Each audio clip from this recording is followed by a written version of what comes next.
Takia Dixon. Welcome to Mommy Virtue, an original podcast from the Maternal Outreach Movement powered by Birthing Beautiful Communities. We are talking about today parenting trends. And in today's fast paced world, parenting trends are constantly evolving, offering new ways for families to connect, grow, and care for the planet. In this episode, we're exploring the ins and outs of modern parenting trends. I am joined by today Courtney Ottrix from CourtneyCoversCleveland.com. Welcome to the show. How are you? Hey, thanks for having me. I'm good. How are you? I am great, and I am looking to cover parenting trends from things like gentle parenting to also nesting parties. I think we Yeah, mentioned.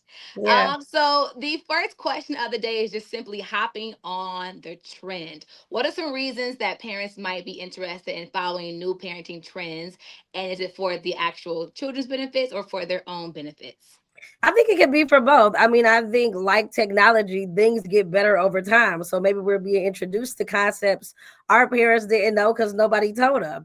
So I'm so for it in some capacities, but I think anything that allows us to grow as moms or establish better relationships with our children. Maybe we weren't heard as kids, and maybe it is important to hear your kid today and ask them how they feel and not just sit back and be quiet. So I think there's a lot of trends or behaviors that are actually very positive, right?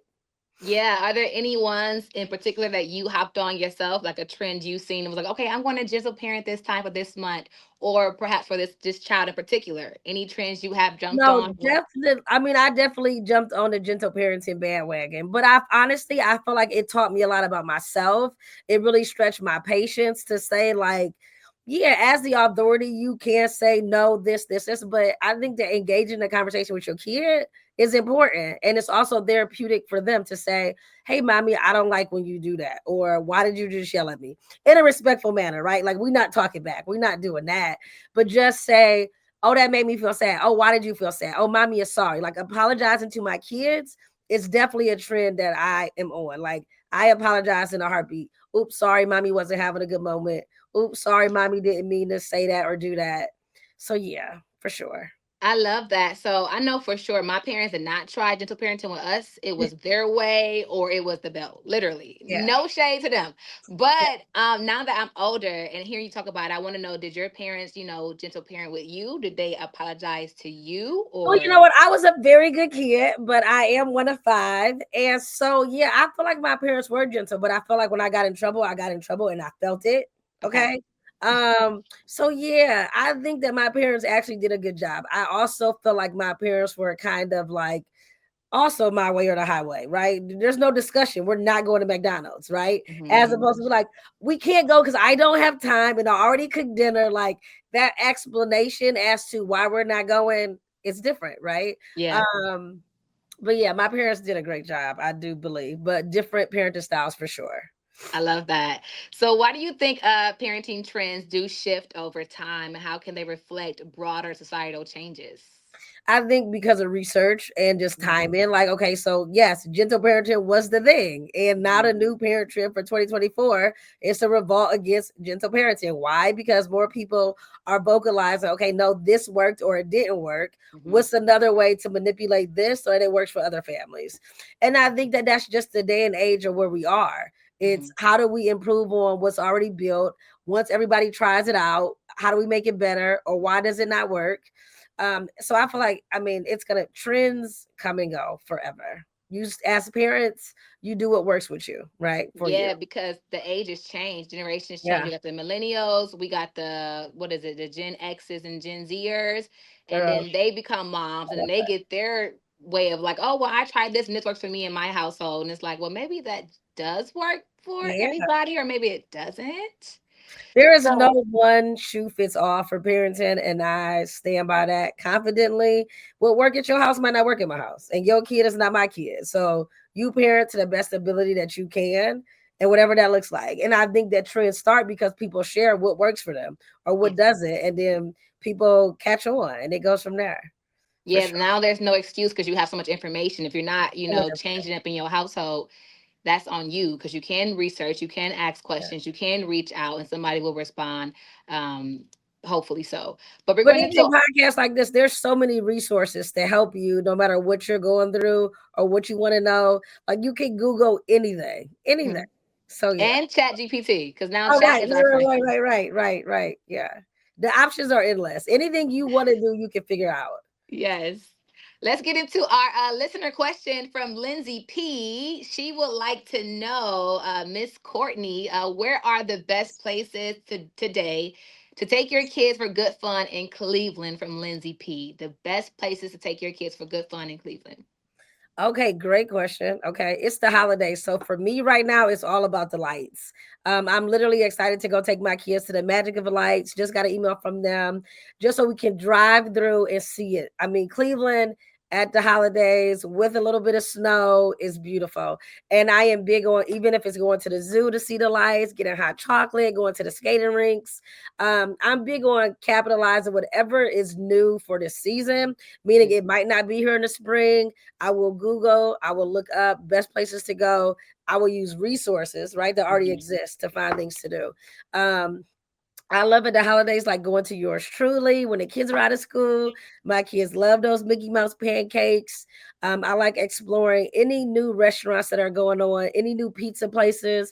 I think Mhm. Pizza Week just happened or is happening, not sure, but It just happened. it just happened. So things like that is cool for me. I just try to see what's going on in Cleveland and adapt my life for my kids. The botanical gardens are great.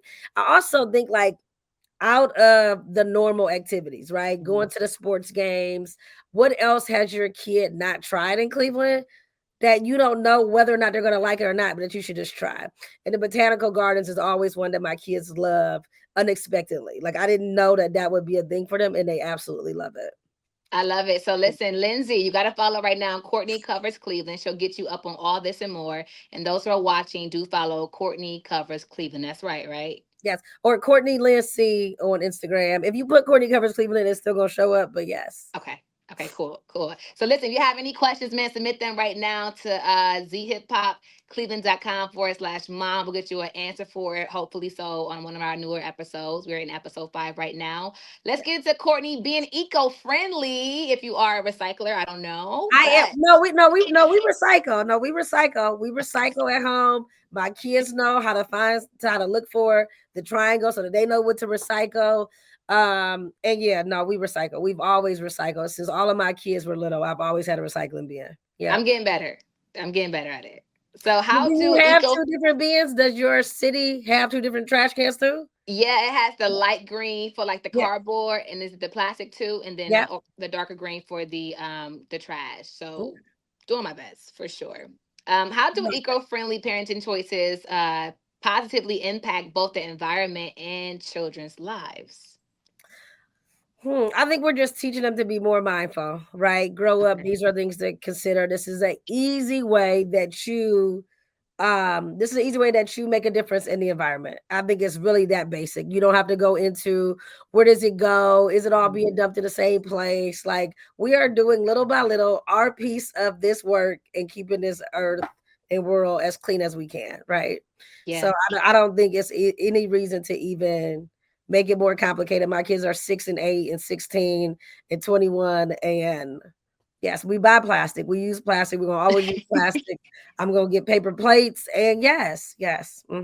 I love it. You know how you get the big old containers of water bottles and you got the 24 pack and the kids be drinking it down and leaving it on the table, then tossing it any kind of way. It's like, hey, make sure you put it in a light green bin. Do Yeah, our part. Okay. yes. Global warming is low key real. Maybe. I don't know. It is real. It is real. Okay. What are some ways technology can be a valuable tool for modern parents as far as like monitoring tools, apps, or educational content? Oh, that Life 360. I can monitor my son. He got his license. Let me know how fast he's going on the highway. But tablets, I mean, yeah, I don't think your kid should be addicted to tablets, but I think there are resources and educational activities on tablets. I was never a big fan of YouTube, but I love Jack Hartman. We're going to learn our sight words. So I think it's pros and cons to everything. It's all about balance. How much time do you give this? And are you looking for it to replace the relationship you have with your kid and the work you're supposed to be doing? But I think technology is a bonus Hmm. always. Yeah. I love that. You said Life 360. What is that? It's an app on your phone. Mhm. Girl, download it. Life 360. Yes, I'm trying to Oh, see if I can pull it up. Probably don't have enough time. All these apps on my phone. But every parent should have Life Life 360. 360. Mm-hmm. Peace of mind starts here. Download the app, get it on your phone, track your kids. It has different memberships. Um, but yeah, and I share my location with my kids. My littles don't have phones, they have iPads, but Uh-huh. my 16-year-old, especially when he started driving, where are you? It's getting late. Just being a mom, but especially of a black son that has a license, that's driving around the city, that wants to have a curfew. I Mhm. need as much peace knowing that he's okay or knowing where he is at all times. So Yeah, I think so too, because I'm not ready for that. My kids, my nephew's 12, my son's 11. Them driving is like, I'm not ready for that yet. But when it comes, oh, jeez, my And son. honestly, it's not even always your kid, right? It's like you might feel like I've done everything to send him off in the world, put on his seatbelt, don't have his sit on, put the seat Hmm. up, no, roll the window down so they can see you. Hmm. But it's also like, yeah, but somebody else could be on the road. And I don't know that other person. And I want to make sure Yeah. you're okay to handle whatever comes. It's scary, but you Yeah. cannot stop time. You just Yeah. have to embrace it and know that Wow. you've done your best to just, yeah, That's my dose of dope today. You cannot stop time. You can only embrace it. you Wow. cannot, you can't. Wow. All right. So to get ready to wrap this up, what final advice would you give to parents about finding what truly works for their family, regardless of trends? I think you just engage in open communication with your children. I think that adults make adult decisions, but when it involves your kids, it's okay to sometimes talk to them about it. And even if not, if whatever you say goes, let me explain why this is this way, why this is in place. And I think that what I've learned over time is engaging in healthy conversations with my kids make me a better mom, make Hmm. them feel safer and more secure in talking to me about certain things, but also let them feel heard. Like, oh, my mom asked my opinion about something. So I think the communication is the biggest piece, and just having conversations about whatever trend or new things you want to start around the house, or yeah, having those Open talk conversations. open. Yes, at How all can ages, at all ages. from the very number one and up?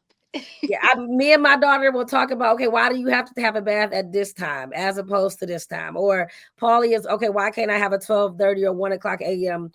Curfew? That's what you want, but let's talk it through. And it is. I mean, sometimes it's like there's no way you even think this is possible, but it's Yeah. also like, okay, give me your arguments as to why this should be a thing. And I think I learned so much from my kids and having conversations that I did not plan to have. Hmm. And I love that for me, just like having. And if one thing I would say, parents, there's a card game and it's called like a kids table topics, and Hmm. we do them every night at dinner, and to the point where my daughter runs and grabs these cards, and it literally goes over 5 different emotions, and it talks about like what are your dreams, or how was your day, what's the best thing that ever happened to you, how do you feel about your family, would you rather get a hug or a prize. It literally unlocks so much in conversation with a 6-year-old and a 16-year-old that it just gives me so much joy. But yeah, something I think parents should have a conversation like that. Family dinners are important. Don't stop having family dinners and sit at the table talking together. um, but yeah, communication is key. I love that. I'm writing this all down. So, how can parents stay informed about trends without feeling the pressure to have to follow them? The same as social media. I mean, there's some really good parenting pages, but just know that that's one person's outlook or outtake. Like, read the comments, see what other people say. And yeah, if you overwhelm scrolling, comparing your parenting style to other people, get off the Mhm. internet. You do not have to do everything everybody does. Live your life and do what works for you. I am a firm believer in just doing what works best for you. Everybody's house operates differently, everybody parents differently, and you can just be you. I love that. So, three takeaways from the episode 5 today. Apologize to your kids. You can make that a trend in your home. Also, get the Life 360 app. You have to have Mhm. that to track your children. Also, the card game is called Kids Table Topics. Yeah, it's kids table topics. I have it. Yes, it's essentially the same thing. It's on Amazon. Actually, it's linked in my Amazon storefront. So if you Okay. go to Courtney Covers Cleveland or Courtney Lindsay in my Amazon storefront, I have linked these discussion cards for kids. And last takeaway is do what what works best for your family. So listen, when you have a chance, do join the maternal outreach movement powered by Birthing Beautiful Communities right now. zhiphopcleveland.com/mom. That is Courtney Ottrix. I said that right. That's it. I'm Micah Dixon. It's been a great time talking to you, Courtney. Thank you for all your gems and insight on being a fantastic, phenomenal mother. Other Oh, than thank you. that, You we'll too, catch you girl. You next too. time. Thank you. Thanks for Episode having six. me. You're welcome.